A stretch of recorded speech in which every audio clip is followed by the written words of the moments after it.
Hello friend, आपका स्वागत है मेरे यूट्यूब चैनल सैनिक क्लास ऑफ सक्सेस में। जैसा कि आपको पता है कि हम क्लास 10th और 12th के लिए लाइट चैप्टर को पढ़ा रहे थे, यानी प्रकाश के बारे में बता रहे थे, जिसमें हमने पिछली वीडियो में आपको बताया है कि अपवर्तन के नियम क्या होते हैं। और हमने बताया था कि अपवर्तन से संबंधित नियमों के बारे में, और बताया था कि स्नेल का नियम क्या होता है, जो कि second law of light of refraction होता है। उसको ही क्या कहते हैं, हम स्नेल का नियम कहते हैं। पिछली वीडियो में बताया था। लेकिन कल एक बच्चे कमेंट आया, सर आपने परावर्तन के नियम को मिस कर दिया, यानी कि उनको हम भूल गए थे। तो आज हम परावर्तन के नियम बता देते हैं, क्योंकि परावर्तन जब कराया था तो नियमों को थोड़ा सा कराना भूल गए थे। तो आज का टॉपिक रहने वाला है प्रकाश के परावर्तन के नियम, यानी लॉज ऑफ रिफ्लेक्शन। रिफ्लेक्शन के तो चल ही रहे थे, अब है लॉज ऑफ रिफ्लेक्शन। तो सबसे पहले उसे जानने के लिए सबसे पहले आप चित्र को समझ लीजिए। चित्र में क्या है, देखिए ये एक मिरर है, यानी एक शीशा है, जिस पर एक प्रकाश की किरण आती है। आने वाली किरण को आपतित किरण कहा जाता है। देखिए आने वाली आपतित किरण एंगल आई पर आती है, नॉर्मल के साथ में, अभिलंब के साथ में, और एंगल आर पर, यानी कि परावर्तन कोण पर परावर्तित हो जाती है, तो परावर्तित किरण कहलाती है। जो नॉर्मल के साथ में जो आपतित किरण जो एंगल बनाती है उसको ही हम आई बोलते हैं, उसको आपतन कोण बोला जाता है। और जो नॉर्मल के साथ में जो कोण बनाती है परावर्तित किरण, उसको परावर्तन कोण बोला जाता है। चित्र समझ आ गया। अब नियम के बारे में बात करते हैं। तो प्रकाश के परावर्तन संबंधी, जैसे कि प्रकाश के अपवर्तन संबंधी 2 नियम थे, ऐसे प्रकाश के परावर्तन संबंधी भी 2 ही नियम है। तो हम कह सकते हैं कि परावर्तन के 2 नियम होते हैं। परावर्तन के 2 नियम होते हैं।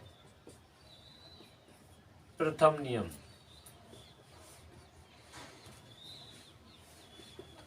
नियम कहता है परावर्तन का कि आपतित किरण, परावर्तित किरण तथा आपतन बिंदु, देखो ये आपतन बिंदु है, तथा आपतन बिंदु पर अभिलंब तीनों एक ही तल में होते हैं। क्या आपतित किरण, परावर्तित किरण, आपतन बिंदु, अभिलंब तीनों एक ही तल में नहीं है, एक ही बिंदु पर नहीं है ना। तो यही कहता है। तो क्या कहेंगे हम, आपतित किरण,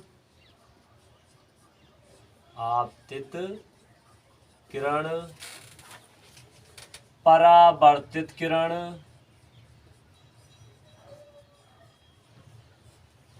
तथा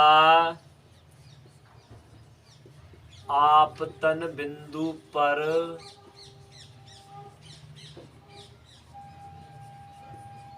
अभिलंब तीनों एक ही तल में होते हैं, जैसा ही तुम्हें चित्र में दिख रहा है। प्रकाश का दूसरा नियम कहता है परावर्तन का कि आपतन कोण आई हमेशा परावर्तन कोण आर के बराबर होता है, क्योंकि तभी प्रकाश की किरण परावर्तित हो सकती है जब आपतन कोण का मान परावर्तन कोण के बराबर हो, यानी जिस एंगल पे आया उसी एंगल पे चली जाए, तभी परावर्तन संभव है। तो दूसरा नियम क्या होगा, प्रकाश की किसी किरण के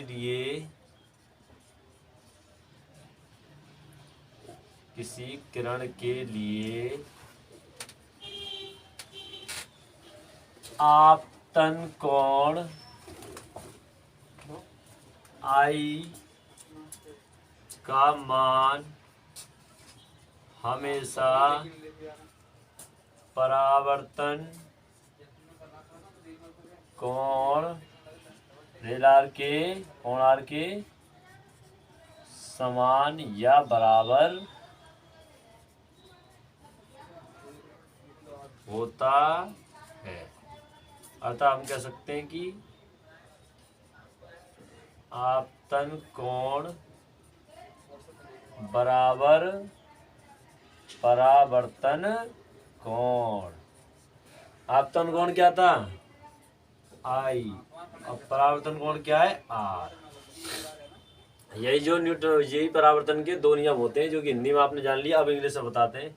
चलिए देखते हैं कि इंग्लिश में इसकी डेफिनेशन क्या रहने वाली है। तो आइए बात करते हैं इंग्लिश मीडियम वाले बच्चे, सीबीएसई बोर्ड वाले बच्चों के लिए क्या डेफिनेशन रहने वाली है लॉज ऑफ रिफ्लेक्शन की। तो कह रहा फर्स्ट लॉ क्या कहता है, incident rays and reflected rays and incident all three normal at a point are in the same plane. यानी कि कह रहा है इंसिडेंट रे और रिफ्लेक्टेड रे और normal all three at a point are the same plane, are in the same plane में रहते तीनों। सेकंड लॉ क्या कहता है, सीबीएसई बोर्ड वाले समझ लीजिए इंग्लिश मीडियम में। डेफिनेशन क्या रहने वाली, second law of light of reflection की, कह रहा the angle of reflection is always equal to the angle of incident, then we can say that angle I is equal to angle R. यानी कह रहा है angle of reflection is always equal to angle of incident. Incident angle I और reflection angle are होता है, ठीक है, ये दोनों हमेशा इक्वल होते हैं। This is called second law of reflection of light. तो चलिए मिलते हैं नेक्स्ट वीडियो में, तब तक के लिए जय हिंद जय भारत।